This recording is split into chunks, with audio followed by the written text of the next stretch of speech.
Hello, I'm a Mac. And I'm a PC. Well, I can't believe 2007's over. PC was a great year, though, huh, buddy? Not really. What do you mean? I came out with Vista. That didn't work very well. Some people are downgrading to XP. Meanwhile, you come out with your new operating system, Leopard, a new iMac, lots of new iPods. Oh, the iPhone. I almost forgot the iPhone. Right.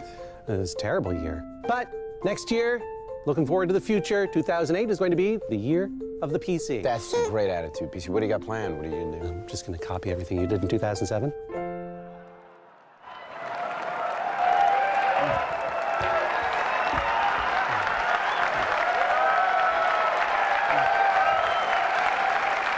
Thank you. Thank you. Welcome to Macworld. Thank you. Welcome to Macworld 2008. We've got some great stuff for you. There's clearly something in the air today. But before we dive into all of that, I just wanted to take a moment and look back to 2007. 2007 was an extraordinary year for Apple. Some incredible new products, the amazing new iMac, the awesome new iPods, and of course, the revolutionary iPhone. On top of that, Leopard and all of the other great software we shipped in 2007. It was an extraordinary year for Apple, and I want to just take a moment and say thank you. We had tremendous support by all of our customers, and we really, really appreciate it. So thank you for an extraordinary 2007. Thank you.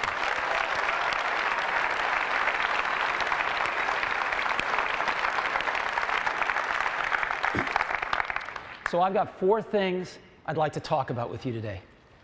So let's get started. The first one is Leopard. I'm thrilled to report that we have delivered over 5 million copies of Leopard in the first 90 days. Unbelievable. It is the most successful release of Mac OS X ever. And what this has resulted in is almost 20% of the Mac OS X installed base is now upgraded to Leopard. This is unprecedented in the first 90 days for both us and, of course, the industry. So we're really, really thrilled by this. And the press has been very kind, too. It's been a critical success as well as a commercial success. In my view, Leopard is better and faster than Vista. Walt Mossberg, a man of few words. Leopard is powerful, polished, and carefully conceived. David Pope, The New York Times. With Leopard, Apple's operating system widens its lead aesthetically and technologically. Ed Begg, USA Today. And it's by far the best operating system ever written for the vast majority of consumers, right? Ed Mendelsohn, PC Magazine. So in addition to getting great critical reviews, Leopard has really been well received by our developers. And one of the things that's being announced today is Microsoft is now shipping Office Mac 2008, their latest version of Office. And this is the last big app to go native on Intel. So we're finally there. All of the big apps now are native on Intel. Thank you, Adobe. Thank you, Microsoft. All the apps native on Intel. So we're pretty thrilled. So in Tiger, we have a bunch of great new features, as you know. And one of them is Time Machine. Time Machine's really great because it can automatically back up all your files and save them to a hard disk. And as you know, the way Time Machine works is you take an external hard drive and plug it into your computer, and everything else is automatic. It works great. If you have a notebook, though, you're constantly plugging in that hard drive and unplugging it, and you're in places where you forgot to bring that hard drive and you want to get a backup. You wish that you didn't need that wire, right? You wish it was like this. Well, today we're introducing a companion product to Time Machine. It's going to do away with that wire forever. It's called Time Capsule.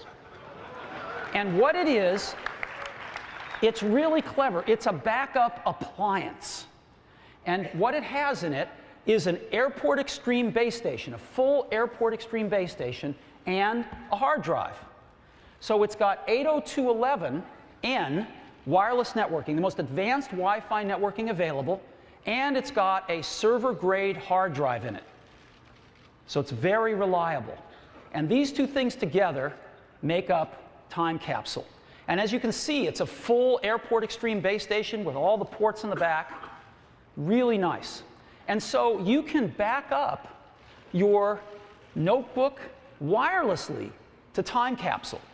As a matter of fact, you can back up all the Macs in your house, whether they be notebooks or desktops, wirelessly to one Time Capsule. Just literally plug it in, turn it on, and enable Time Capsule or Time Machine on all your Macs, and that's all you have to do. It's really wonderful. We're going to sell Time Capsule in two versions. One with a 500 megabyte drive, or gigabyte, sorry, 500 gigabyte drive inside it, and one with a terabyte drive inside it. The 500 gigabyte drive model is going to cost just $299, and the terabyte model is going to be just $499. These are very aggressive prices because we want people backing up their content. And Time Capsule is going to ship in February.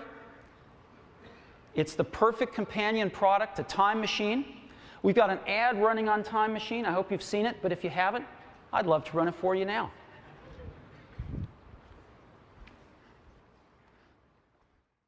Hello, Mac. What's with all of the U's? Oh, yeah, this is my new backup feature, Time Machine. Oh. It automatically makes copies of me every hour. So if I accidentally delete a file, I can always find it. Exactly. Plus, it's part of Leopard, so it comes on every Mac. I have to say, Mac, that's pretty awesome. Yeah, thanks, PC. Yeah, thanks, PC. Oh, thanks, PC. Thanks, PC. Yeah, thanks, PC. Okay, yeah, thanks, You're PC. welcome, all of you. You don't have to go down the whole line.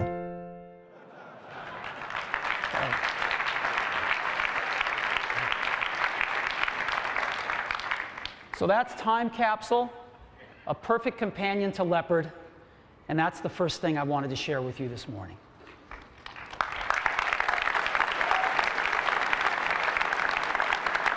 So number two is about the iPhone. I've got some great news for you. Now, today happens to be exactly the 200th day since the iPhone went on sale. Right? iPhone's been shipping for exactly 200 days today, and I'm extraordinarily pleased to report that we have sold 4 million iPhones to date.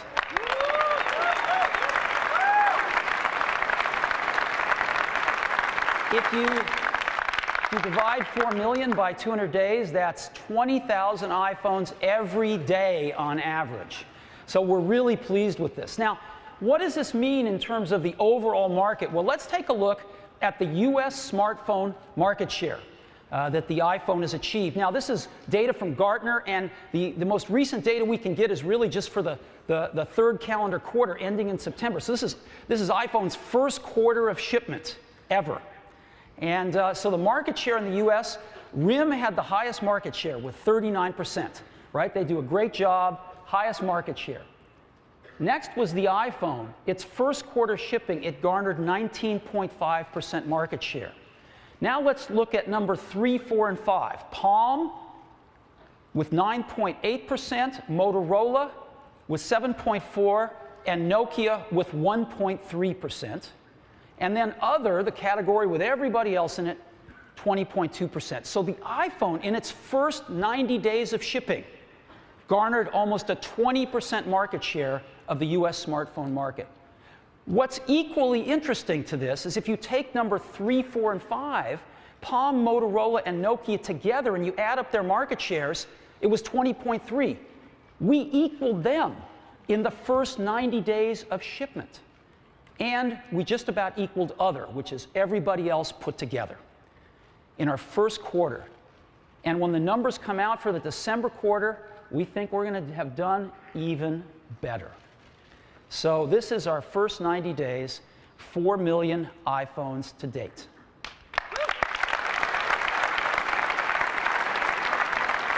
Now, what everybody's really excited about is the software development kit that we're going to release in late February to our developers. This is really exciting, a chance for all of our developers to write incredible apps on the iPhone. But we wanted to give everybody something today, too. And so we've got some great new features we're rolling out on the iPhone today. First, Maps with Location. We've completely rewritten the UI, and we now have the ability to find your current location in Maps. Web clips. You can now make web clips of your favorite websites and put them right on the home screen. You can customize the home screen and create up to 9 total home screens that you can flick between. You can SMS multiple people at once. When you're watching videos, you can have chapters and navigate through your videos with chapters. And if it supports it, you can have subtitles in alternate languages. And if you have lyrics, we support displaying of lyrics now in the iPod. So what I'd love to do now is show you this stuff. Let's take a look.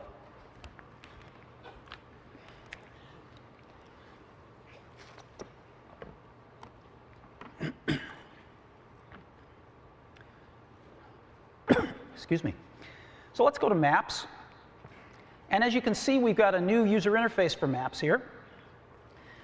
We've got search and directions right in the middle here so people don't get confused.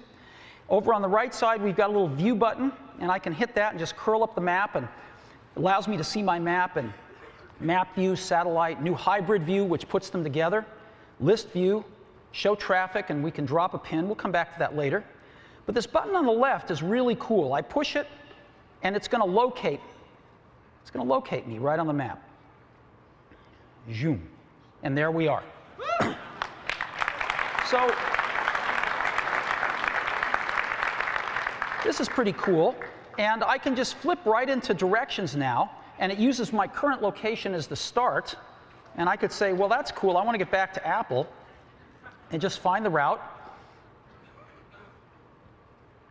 And it will calculate the route back to Apple and show me and give me street-by-street directions if that's what I'd like. And here we are.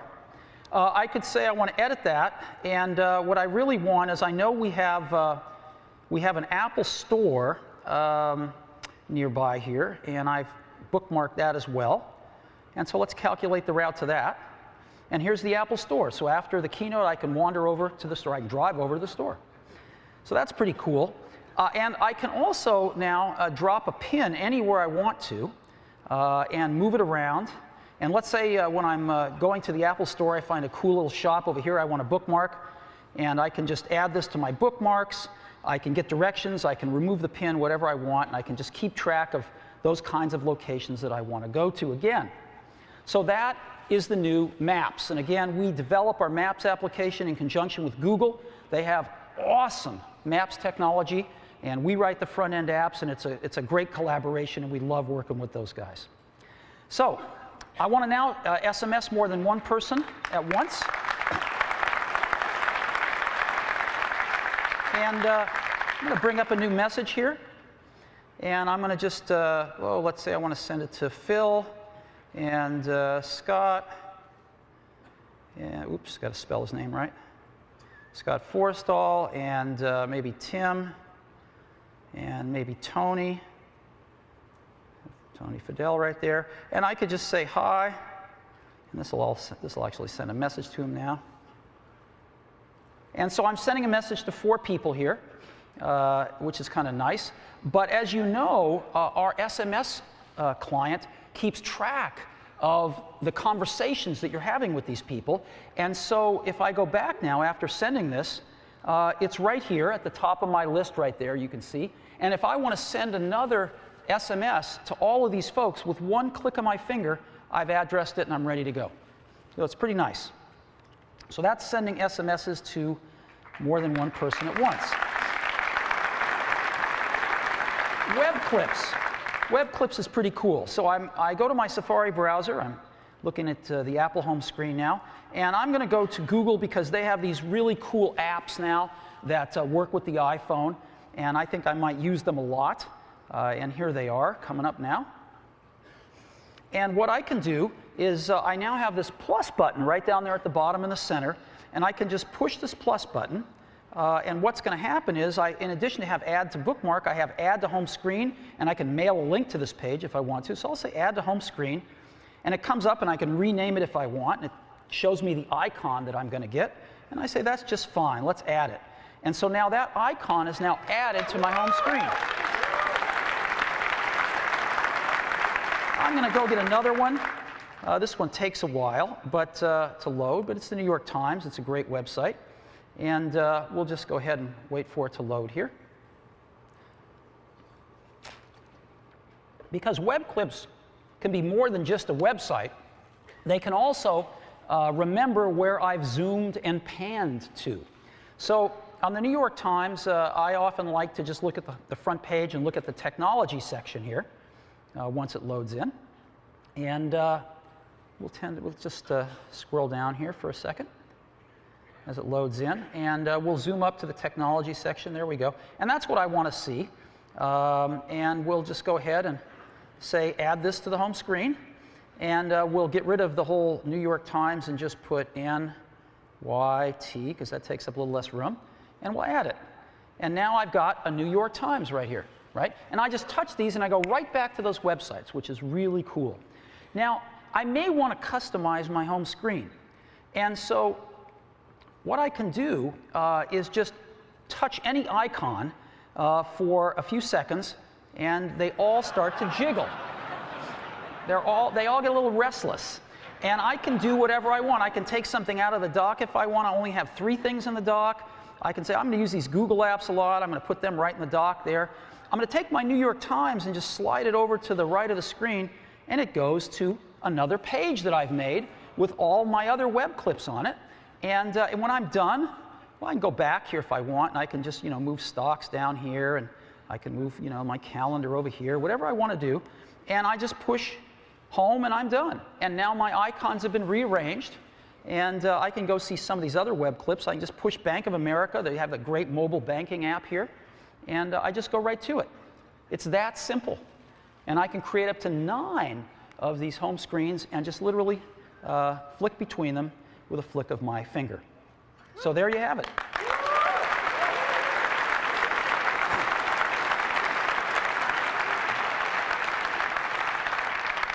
So how do we do some of this stuff? Let's take maps. There's no GPS inside the iPhone. We've got this great new user interface, but how do we actually arrive at the location? Well, we're working with 2 companies to do that, Google and a company called Skyhook Wireless. Let me start with Skyhook. What they've done is they've driven the US and Canada in little cars with antennas on them and GPS receivers in them, and they've mapped Wi-Fi hotspots. They're now doing Europe and starting in Asia. And they've got 23 million Wi-Fi hotspots in their database. And so when we go to find a location, it turns out you pick up beacons from these hotspots, even if you're not connected to them. And you pick up the beacons, we triangulate the beacons, look in their database, and it tells us where we are. Isn't that cool? It's really cool. And Google is doing basically the same thing with triangulating cell tower information off the cellular network. And we're using both of them. And it works pretty doggone well. So that is how we find location on the iPhone. And again, we can take any app. We have this new add to home screen button. We can go ahead and add our apps right to the home screen. We can reposition them anywhere we want. SMS, multiple people at a time, and again, have a record of that so I can just, if I want to, one finger, send a message to all those people again. And when I'm watching films now, I've got 2 buttons here. One shows me all the chapters. I can navigate through the video by chapters. And the other, if the video contains alternate language tracks or subtitles, I can turn those off and on and select the language as well. If I have lyrics data, it puts it right on top of the album art when I go in with the scrubber. So these are some of the new features that we've got on the iPhone. And all of this is available today as a free software update for every iPhone owner.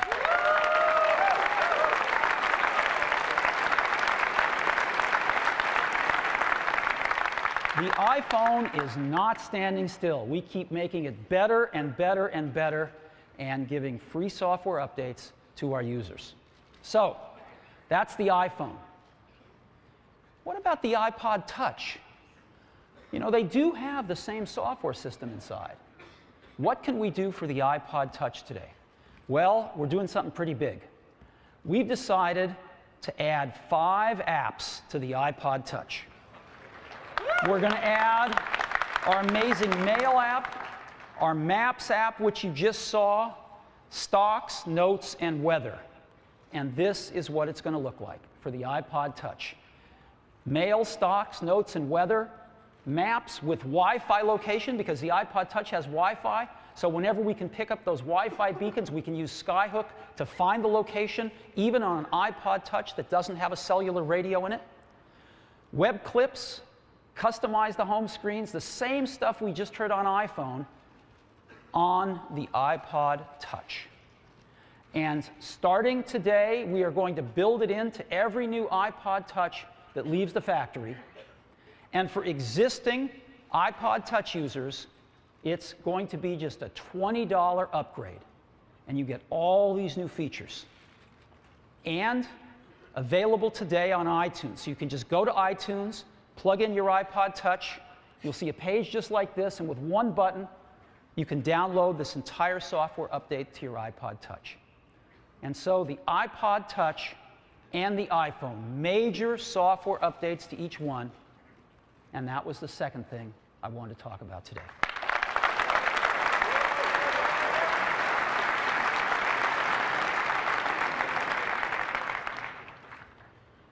All right. Number 3. Number 3 is a good one, too. Number 3 is about iTunes. I'm really pleased to report that last week we sold our 4 billionth song. Isn't that great?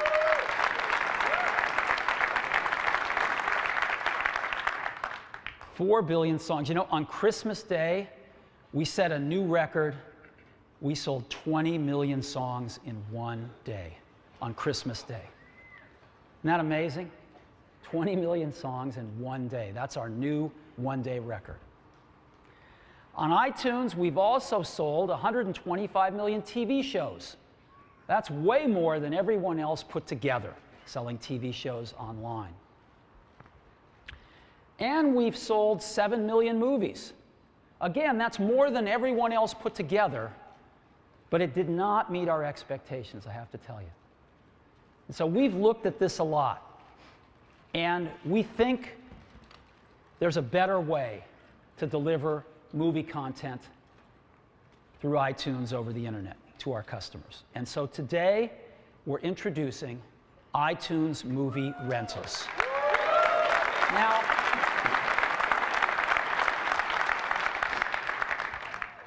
we've never offered a rental model in music because we don't think people want to rent their music. Every time we go out and ask them, they want to own their music because you listen to your favorite song thousands of times in your life. But your favorite movie, most of us watch movies once, maybe a few times. And renting is a great way to do it. It's less expensive. It doesn't take up space on our hard drive when we're done. It's a great way to look at movies. And so this is what the new section of the iTunes store looks like for movie rentals. And we have gotten the participation of some great studios. Touchstone Pictures, Miramax, MGM, Lionsgate, and New Line Cinema. Oh, and by the way, these 6 too.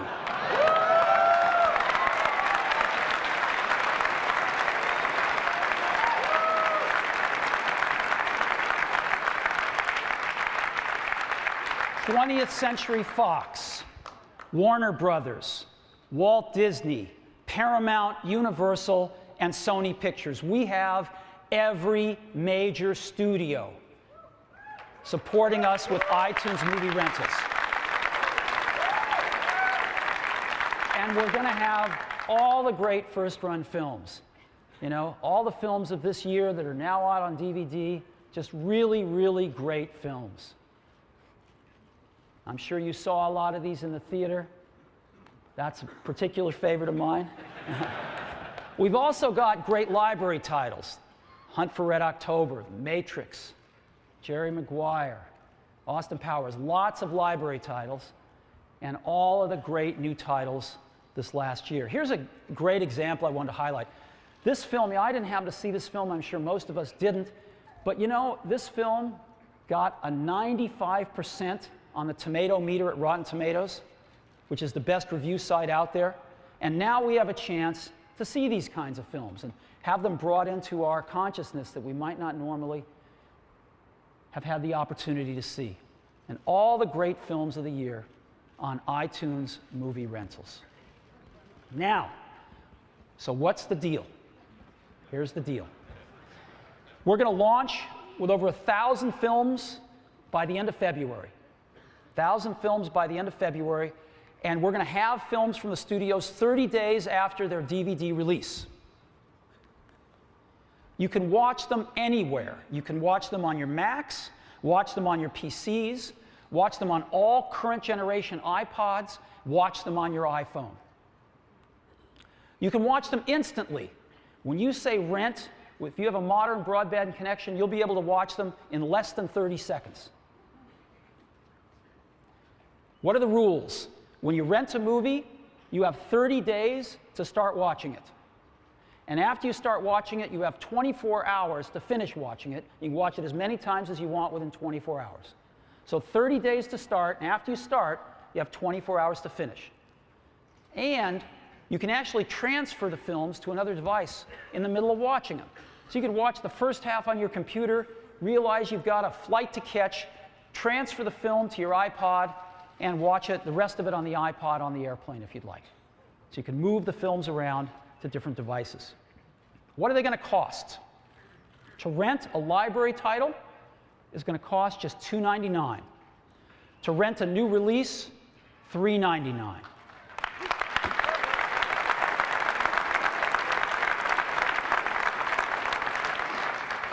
So here's how it works.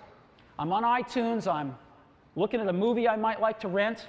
I push Rent Movie right here, and it adds it to a collection of movies I've already rented, let's say, in a new category of rented movies up in my iTunes library. So I've already rented the Simpsons movie, I've already rented Harry Potter, and it adds Ratatouille, and I've got 29 days remaining. And I can watch Ratatouille on my Mac in this case. So I'm watching Ratatouille, but I want to watch the rest of it on my iPod. So I stop the movie, I plug in my iPod, I go to movies, and I see this. It shows me all 3 movies, and with one simple button called Move, I move Ratatouille onto my iPod, and now I can watch the rest of Ratatouille right on my iPod. It's that simple.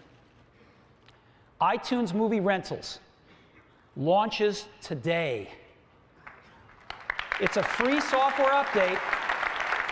There's free software updates going out for iTunes, iPods, and iPhones to support iTunes Movie Rentals. We're rolling it out in the US starting today, international later this year. We're dying to get this international as well. So iTunes Movie Rentals. You can watch movies on your Macs and PCs. You can watch movies on all the current generation iPods. And you can watch movies on your iPhone. But what about this? What about this flat screen TV that I just bought? I'd like to watch the movies there too. Well, I have to say, all of us have tried.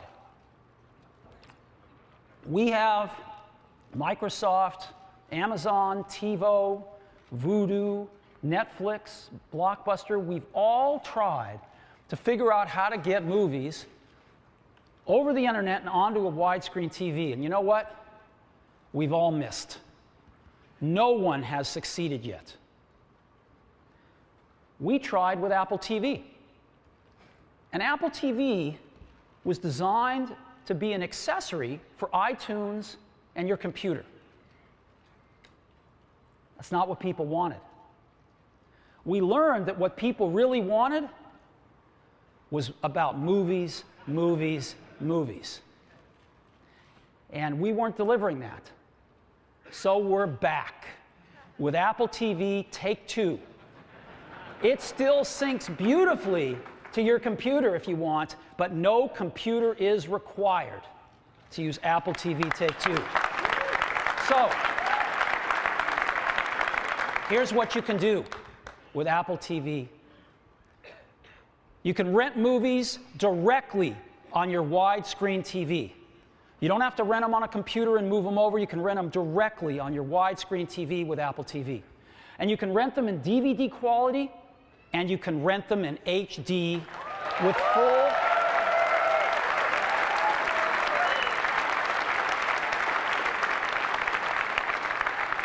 with Dolby Digital 5.1 surround sound. The quality is unbelievable. You can also now view audio and video podcasts right on Apple TV. You can choose from the over 125,000 podcasts in the iTunes podcast directory and see them right on your widescreen TV. Photos, you can get photos from your computer, but you can now go right over the internet and get photos from Flickr and .mac and watch them. As you know, photos are stunning on a widescreen TV because modern digital cameras are all HD resolution. And of course, YouTube. We've been working with the guys at YouTube for quite some time, and we've expanded the selection to, there's over 50 million videos that you can now watch on your widescreen TV from YouTube. And this has worked out so great. Our customers love this. You can now buy TV shows and music right on your widescreen TV with Apple TV. And if you are using a computer, it'll automatically sync them right back to your computer. And of course, you can play iTunes content and watch photos directly from your computer if you want to do that. It's even better than the original Apple TV in this regard. So all of this stuff on the new Apple TV. Let me focus in on the HD movies for a minute. As we said, we have library and new release titles, and the library titles are $2.99 and $3.99. Well, in HD, they're just $1 more. $3.99 and $4.99. You can rent them in HD quality. And we've got over 100 titles in HD today, and this is going to build really fast. We're very, very excited about this. So, all of these features and an entirely new user interface. So let me go ahead and show this to you now.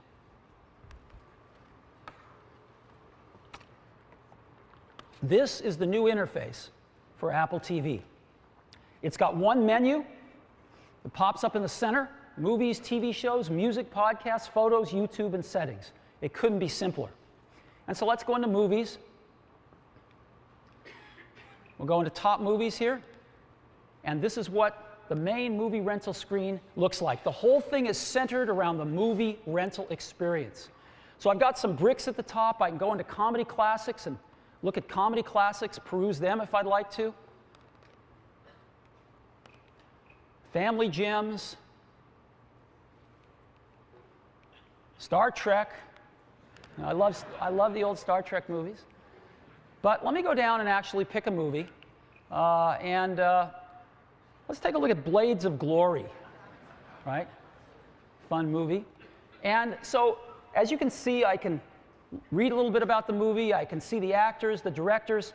I have a list of movies that viewers that rented this movie also rented. And I can go down into any one of those if I want to. And, well, not that one. Maybe Zoolander. And I could check out Zoolander. And again, I could just go through this over and over if I wanted to. But I want to go back up, and I want to go ahead and preview Blades of Glory. And so I can just push a single button and get a preview for free. So you get the idea.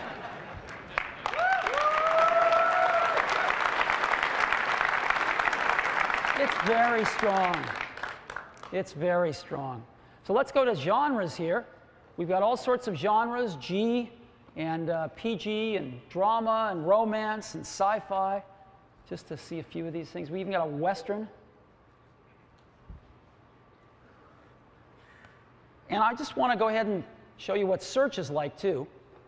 You can search for things. Again, we're just populating the database. We're ingesting all these movies from the studio and encoding them right now.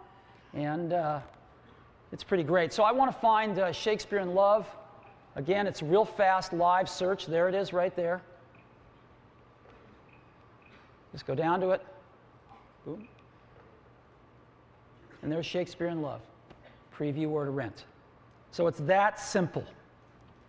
So now, let me go back up. TV shows. Again, we've got over 600 TV shows on iTunes that you can buy for $1.99 per episode on Apple TV. Watch them, and again, they'll automatically sync back to your PC or Mac. Oops. Music. Again, we've got over 6 million songs in iTunes.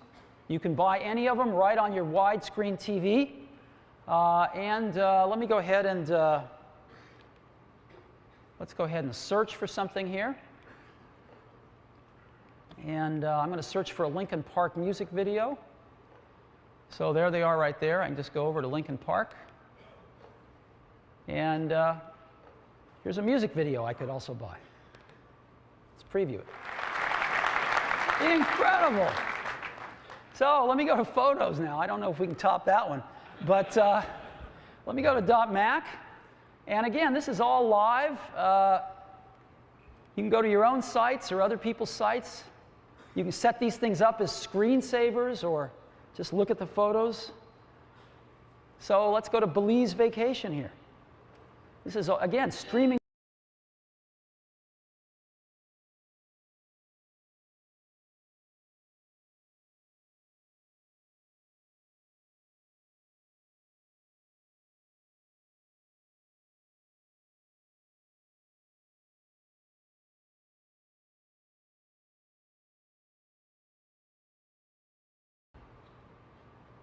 Isn't this incredible?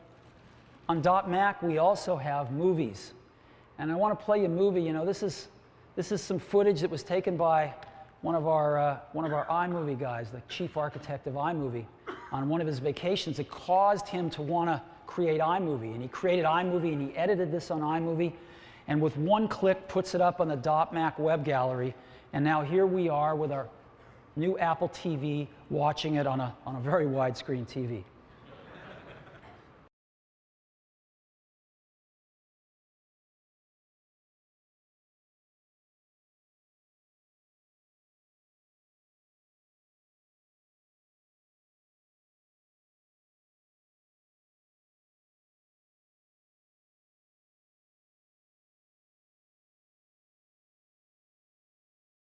For the recipient, there is no computer involved here. They're doing this all from their couch on their widescreen TV. So, let me go to Flickr now.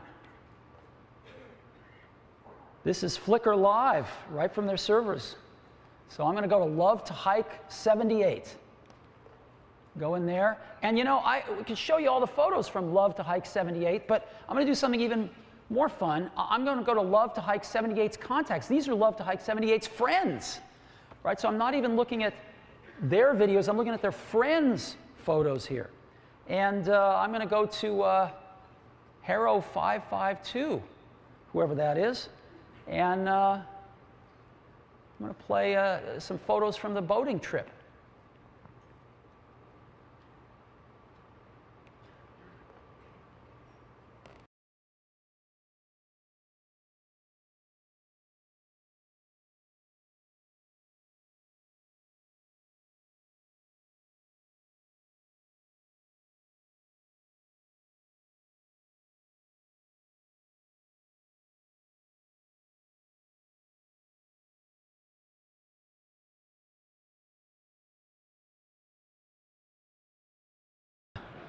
So that's what I wanted to show you today. Isn't that incredible?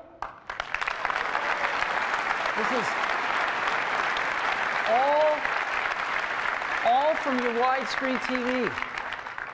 Movies. Boom. Find out about the movie, preview it, rent it in DVD quality, rent it in high def. Genres, action adventure, family gems, comedy classics, and then TV shows. Buy from over 600 television shows. Buy music, over 6 million songs. Again, have it automatically synced to your computers. Podcasts, ones we saw, you might want to look at election 2008. It's amazing, over 125,000 podcasts in the directory.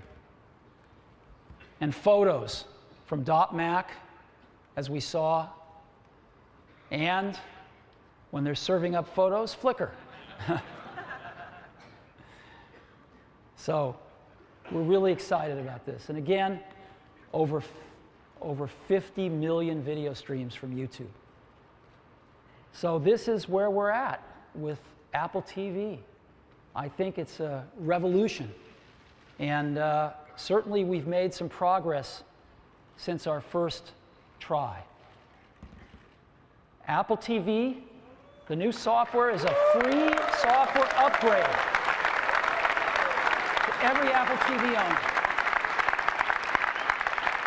We want everybody to have this new software, this entirely new user interface, all of the rental software, free upgrade to every Apple TV owner.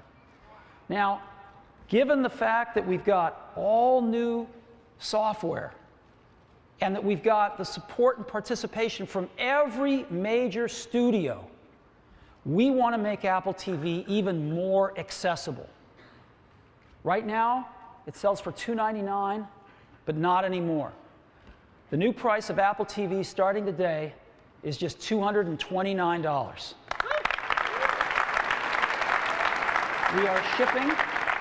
We are shipping the free software upgrade to existing owners and the new $229 Apple TV in just 2 weeks. So let's come back to iTunes movie rentals. You can watch them on your computer. You can watch them on all current generation iPods. You can watch them on your iPhone, and now you can also watch them on your widescreen television. You can order them for your computer, your iPods, and your iPhone right off of iTunes on your computer. You can order them for your widescreen television right on your widescreen television with Apple TV. We have support from every major studio. I think we've got it all together. And I want to tell you, the first studio to sign up with us for iTunes movie rentals was 20th Century Fox. We really appreciate that. We've developed a really great working relationship with Fox. We're doing some great stuff together. And it's my pleasure to introduce to you the chairman and CEO of 20th Century Fox, Jim Giannopoulos. Hey. Wow. Hey, buddy. Whoa. That's a crowd. Hey, Steve. How are you, bud? Good to see you. Thank you. Wow, what a great crowd. I'm backstage listening to Steve talk about movie rentals and getting all excited, and I realized I already knew about it, so I can imagine how everybody else, is going to feel. I'll give you a little of the backstory. You don't get to talk about movies and media and technology for very long before you start talking about business models. And so, like any other studio, we spent a lot of time talking about business models. Old models, new models, evolving models, how to improve models. When you really get down to it, all those models and all that complexity distills into two things. Make great movies, give it to people in as many ways as you possibly can. That's basically it. When you talk to people about what they want, the same thing comes back. They want a wide variety of choice. They want easy access to it. They want to be able to have it be convenient. They want to be able to control when and where and how they watch it. And they want to take it with them every chance they get. So choice and access, convenience, control, portability. Also pretty basic. Basic enough that even a studio guy can understand. So, but we don't do things that way. We have to think them through, right? So we go to our in-house technology department, our guru, our futurist, our technologist, give them all the ramifications, and this is how it affects this and that and this. We give them all the data, and I think we have a slide with the result. Woohoo! So Homer's on board, and it's auspicious. Tomorrow is the rental opening of the video rental for the Simpson movie.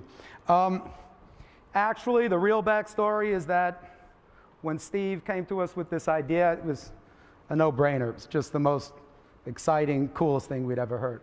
And certainly we still feel that way.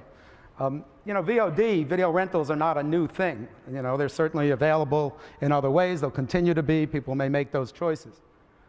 But there was music, and then there was the iPod. There was a phone, and then there was the iPhone. So, you know, Apple does things in a very intuitive, insightful, innovative. I got a couple of I words left, but you get the idea, and I know you're all here, so you understand. So I think this will be a transformative version of the rental model, and we're incredibly excited about it. Going back to that idea of giving people choices and options and ways of enjoying movies, because that's kind of what we do. There's another idea that we've talked to Steve about, and we've been working on for a while, which is DVD. And you know, DVDs will be with us for a while, especially now that the next generation format will be Blu-ray, looks like. But right? Yeah, that's what I thought too. You know, but people will still want to buy DVDs and enjoy the benefits of hard media, but we don't want to deny them the benefit of having that same movie available to them on their iPod and in their iTunes library and on Apple TV. So we developed a digital copy that will be on discs going forward. In fact, I happen to have a copy of the first one with me. Again, auspiciously today, coincidentally, it actually was. We actually planned this date a long time ago as the DVD premiere of the Family Guy Blue Harvest video, which is Seth MacFarlane's hysterical take on his favorite movie, Star Wars, which George Lucas fortunately had a sense of humor about, and I think you'll really enjoy. But this contains a digital copy, which you can instantly and easily move to your iTunes and to your iPod and to all of the cool toys. First one. And it's free. So, you know, we're really excited about this as well. But today is for us, at least, this exciting beginning of movie rentals on iTunes. And we couldn't be happier and prouder of our partnership and our friendship. And we look forward to bringing you a lot of exciting entertainment in the years to come. So thank you for having me.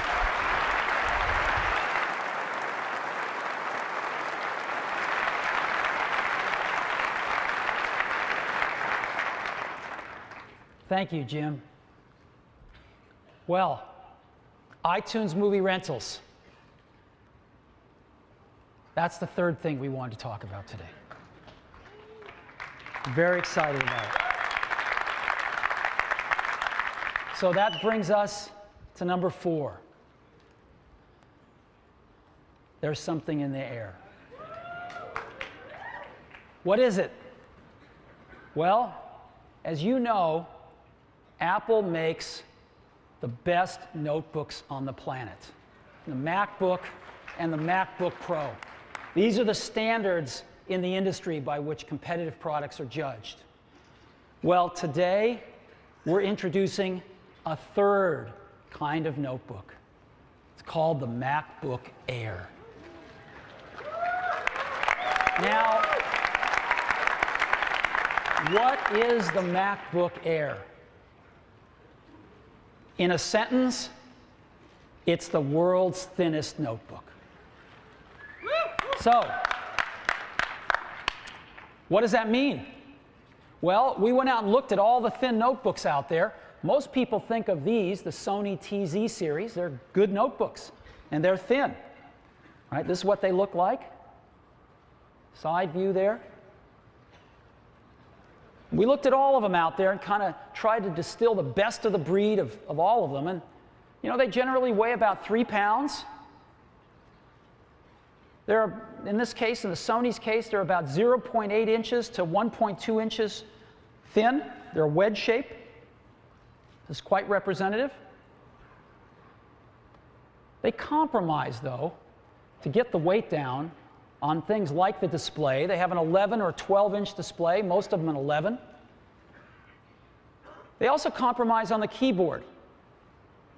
Instead of putting full-size keyboards in, they make miniature keyboards. And they don't run them as fast as they could because their thermal envelopes don't support faster processors. So we looked at this and we said, what do we like and what do we think is a compromise here? We think the weight's a good target, 3 pounds. But we think there's too much compromising to get there.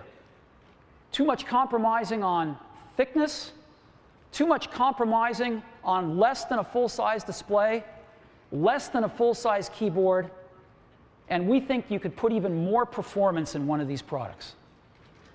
So let's take a look at the thinness first. This is that Sony product.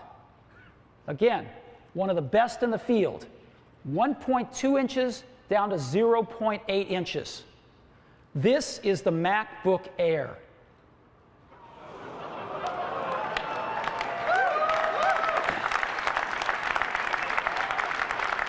.76 inches down to an unprecedented 0.16 inches. Now, I want to point something out here. The thickest part of the MacBook Air is still thinner than the thinnest part of the TZ series. Okay? We're talking thin here. So, it's so thin, it even fits inside one of these envelopes that we've all seen floating around the office. And so let me go ahead and show it to you now.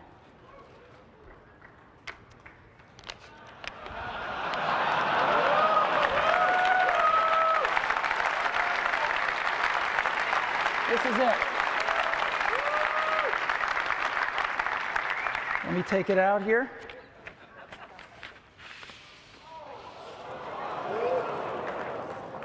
This is the new MacBook Air, and you can get a feel for how thin it is. Yeah, there it is. Look at this.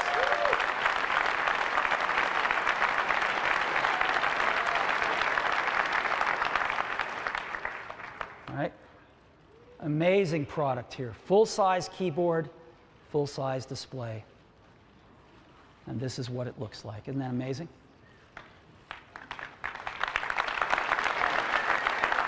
So,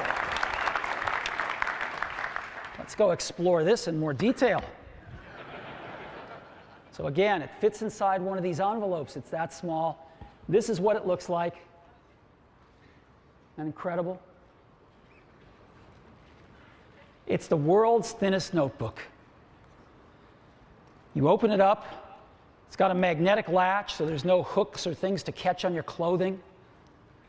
And it's got a full-size 13.3-inch widescreen display. And the display is gorgeous. It's an LED backlit display. And not only does that save power, and not only does that give a really bright display, but it's instant on the minute you open it.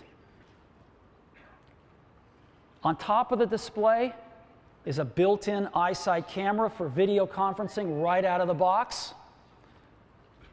And you flip it down, there is a full-size keyboard. This is perhaps the best notebook keyboard we've ever shipped. It's a phenomenal keyboard, and it's full-sized. And with the ambient light sensor, it's also backlit.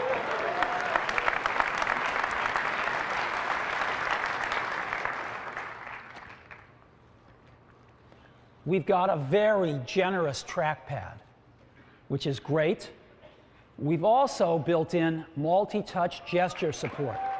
Now, as you know, our current notebooks have some gestures built in. We've taken that even further. When you go to Preferences in the MacBook Air, you'll actually get to turn on all sorts of other types of gestures, and there's actually videos in there to show you what they are. So let me run through them with you now.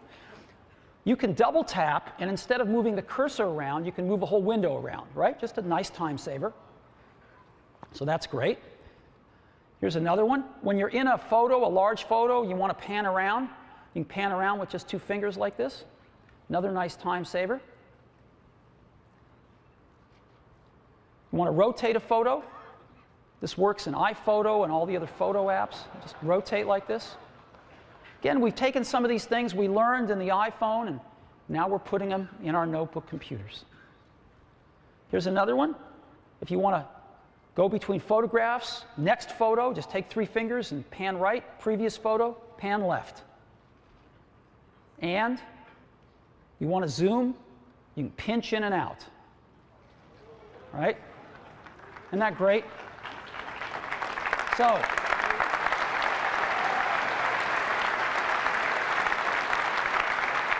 multi-touch gestures. Pretty amazing. And again, you can see how beautiful and thin this product is. Now, how did we fit a Mac in here? How did we do it? I'm still stunned that our engineering team could pull this off. Well, let's look at the bottom. Take off the bottom, and there's 3 things in here. It's a battery, hard disk, and the electronics. On the hard disk, we went to 1.8-inch hard drives. We've shipped tens of millions of these in iPods. We know them well, and they're great. And so the MacBook Air ships with an 80-gigabyte hard disk as standard, and there's an option of a 64-gigabyte solid-state disk if you'd like it. These are a little pricey, but they are fast. But the real magic is in the electronics. This is a complete Mac on a board. Let's take off the cooling system. That's a complete Mac on this board. And you can think, well, okay, what's so special about that? Well, this is how big the board is. It's really tiny. And to fit an entire Mac on this thing was an amazing feat of engineering. And we didn't compromise on performance. MacBook Air uses the Intel Core 2 Duo. This is a really speedy processor. It's what we use in all of our other notebooks and our iMacs. 1.6 gigahertz standard, and there's an option to go to 1.8 gigahertz if you want. Now, we've got a great relationship with Intel. And both companies are engineering driven, and they both love to challenge each other. And Intel's got enormous amounts of technology. And so when we were building this product, we asked them to consider something. This is their amazing Core 2 Duo chip, right? It's a screamer. We said we want that chip in this product, but we need to go to smaller packaging. The same die on a smaller package. It sounds easy, it's not. They spent a lot of, invested a lot of engineering to create this for us. This is the same chip in a package that is 60% smaller. And it's one of the reasons we could build MacBook Air. And so I'd like to say thank you to Intel. And it's my pleasure to invite the CEO of Intel, Paul Otellini, on stage. I'd like to give him a round of applause.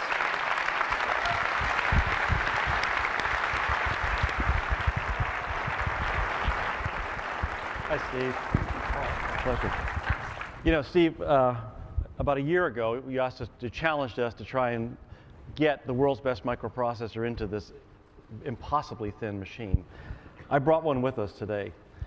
When we started this project, we didn't think it was possible. The product that we ended up building for you is about the width of a dime. It's as thick as a nickel. It has 400 million really fast, really power-efficient transistors on it, and it's state-of-the-art. And I think just working with you and your team to produce these wonderful devices has been a challenge.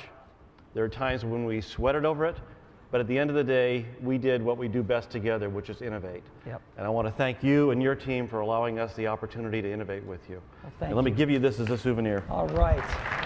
Thank you. Thank you. Thank you. Woo!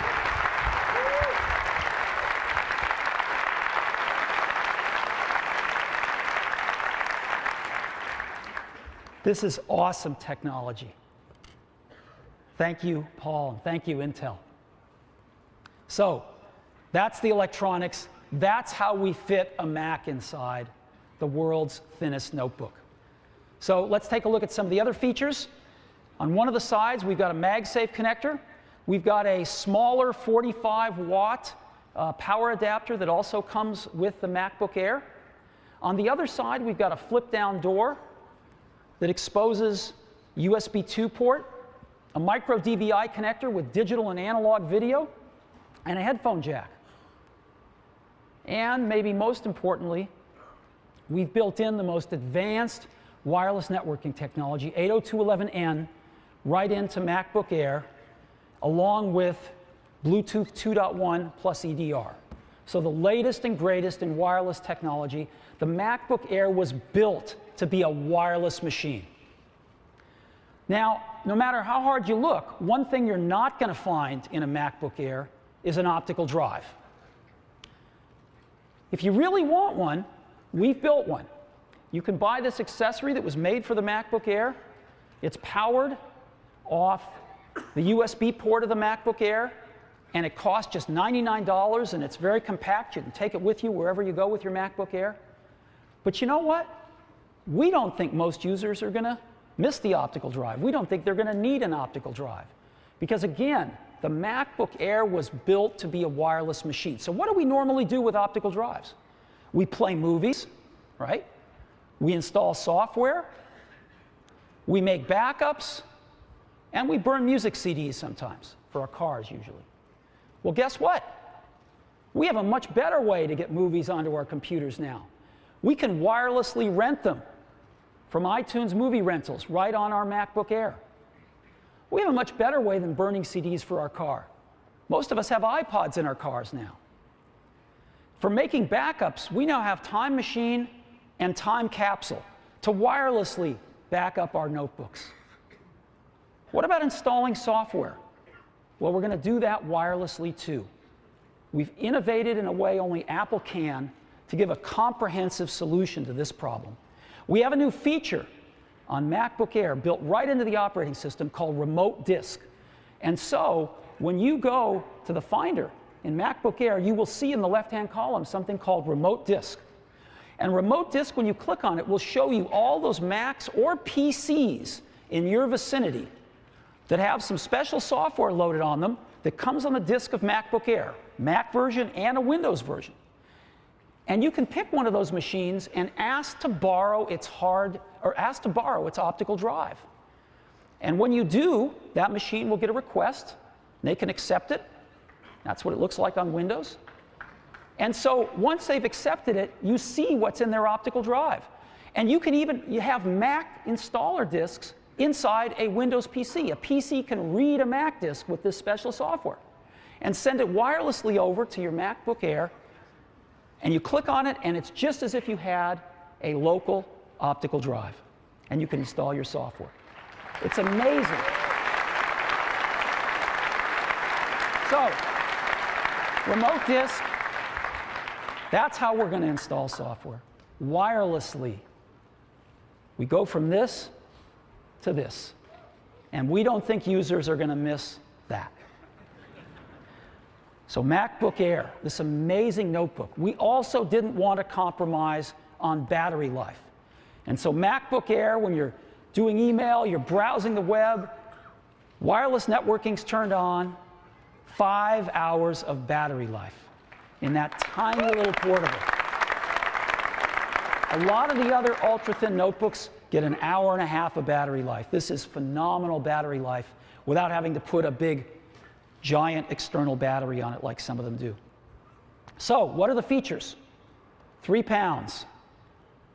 An unprecedented 0.16 to 0.76 inch thickness. a 13.3-inch full-size display, a full-size keyboard, a backlit keyboard, multi-touch gestures on a very spacious trackpad, eyesight camera built in for out-of-the-box video conferencing and horsing around with photo booth. 1.6 gigahertz Core 2 Duo as standard, 2 gigabytes of memory standard,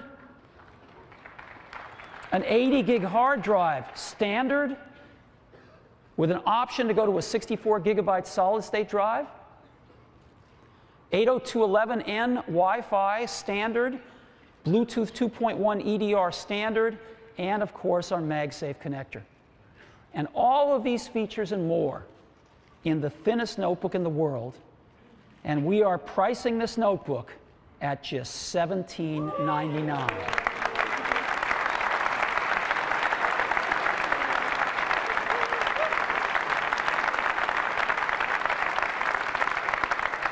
And we commence shipping MacBook Airs in just 2 weeks.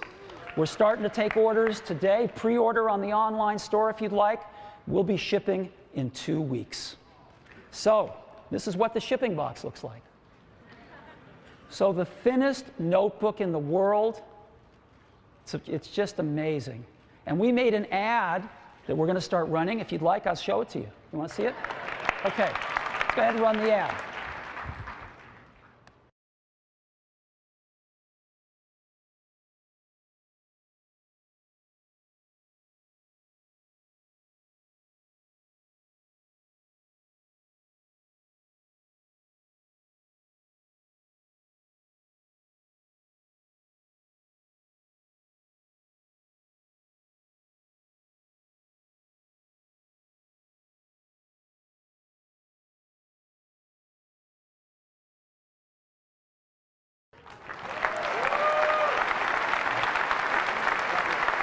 So, MacBook Air. I wanted to cover one other side of MacBook Air. We're going to do this for our major product introductions going forward. That is some of the progress we've made towards our environmental initiatives on these products. So there's a few things we've done. Number one, the MacBook Air is enclosed in a fully aluminum case, which is fully recyclable. Matter of fact, it's a highly desirable material by recyclers. They love aluminum. The whole case is aluminum, which is great. MacBook Air has our first display that is both mercury-free and also uses arsenic-free glass. This is a milestone for us, and we're very happy about this. All of the Apple-designed circuit boards, which are the vast majority of circuit boards in the unit, are bromide flame retardant free and PVC free. So we're very happy about that as well. That's a first for us as well. And the retail packaging is 50% less volume than our previously smallest packaging, which was the MacBook. This helps a great deal in energy expended transporting the products and with obviously disposing of the packaging material. So we're very happy about that too. We continue to make progress on all of these environmental fronts, and we'll keep you posted, but they all add up to something in the end, and we're very conscious of this. So thank you for that.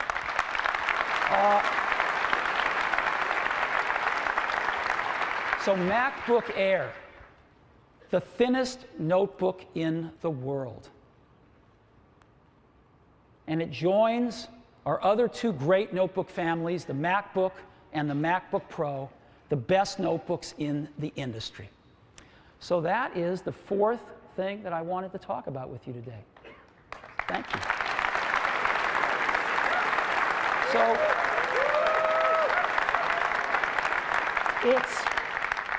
it's 2008 already. And in the first 2 weeks of 2008, let's just review the new products and innovations that we've announced so far. Well, last week, we announced the most powerful Mac we've ever made, the new Mac Pro. 8 processors across the board. It's a screamer. It's the fastest Mac we've ever made. And today, Time Capsule, companion product to Time Machine. Keep our data safe and backed up. Software upgrades for both the iPhone and the iPod Touch, bundling 5 new apps on the iPod Touch as well.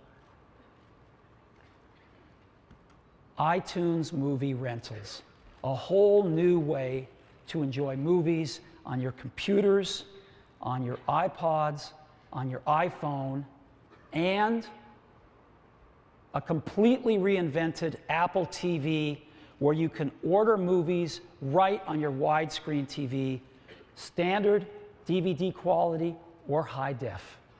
Unbelievable. And the MacBook Air.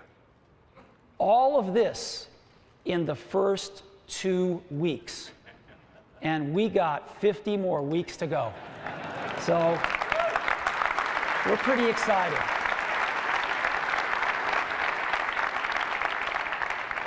So this, ladies and gentlemen, is what we have to share with you today. Thank you so much for coming. You'll get a chance to see all of these new products in the booth.